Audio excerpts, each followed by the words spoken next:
Good morning, Melissa. Oh, hey JJ, how you doing? Good. What are you working on there? I'm feeling a lot of stress. Like, did you know that John Maxwell says nobody cares how much you know until he knows how much you care? And with this remote situation, I feel like I have no idea what's going on with my team. I'm feeling so much pressure about it. Like, I'm reading all these books and I'm searching for clues. I don't know how to connect with my team right now, and I'm really stressing out. I have no idea what's going Well, if you find the answer, let me know because I'm on. Well, feeling the same way. yeah, well, once I get through the rest of these, maybe I will. I'll keep you posted.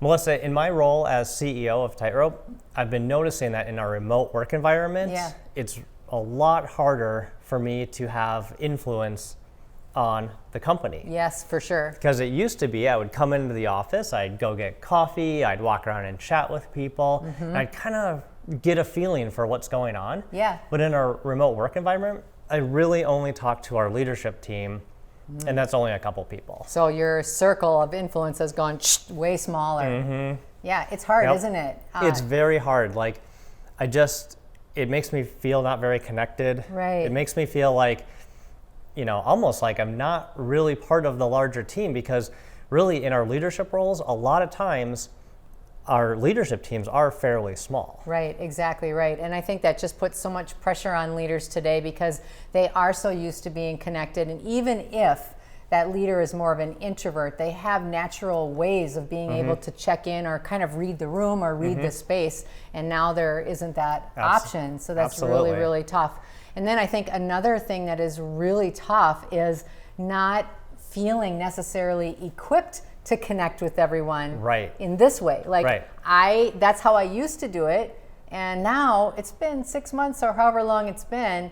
I don't really know if I know how to do it this way. Right. So many of us were used to influencing our organizations really by that walk around and interact with people method. Yeah. Right. Or having meetings and everyone comes in the conference room and we present something, right? Right, exactly. But now it's totally different, and it doesn't feel like I can use those same tools, right? Right, yeah, exactly. So, for me, I had to figure out a different way. Right. So in our organization, what I started doing was recording videos, much like this one. Yes. Of me just basically talking to the camera in my basement. Yeah. And sending that out. Yeah. But so just finding new avenues is something I think working that's on finding really, these really like important. new ways to influence the organization. Yeah. It's not going to be comfortable. I'm going to tell you, the first couple I did were really terrible and awkward, but they get better. You know? Exactly. And they don't have to be professional grade videos like this. They could even just be from your iPhone, which I think whatever it is works great. To me, an iPhone video is actually in a lot of ways much more authentic. Yeah. I think the other thing too that a lot of leaders are struggling with, whether you be a floor supervisor up to the owner of the company, it's really feeling a little uncertain about how your team is actually doing. Yep. I think that takes up a lot of energy cycles from leaders right now, of that worry, like, I just don't know how so-and-so is doing. I know this person, like just the personal connection piece, I think is really something that leaders are struggling with and feeling.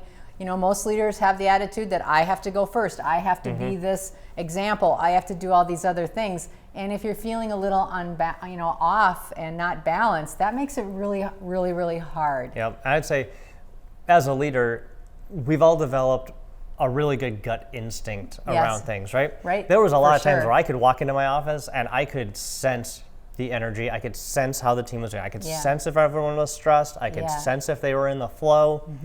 But with everyone remote, I don't have that sense anymore. So I really don't know how they're doing. Right. So again, we had to come up with different ways of figuring that out. Really good at one-on-ones, doing online feedback stuff. Yeah. But again, it's different for us having to use those tools when we're so used to using our intuition and gut. Especially with something as important as the topic of connection. And I would just say too, like, one of the things I'm always really fond of saying is, don't be afraid to ask questions.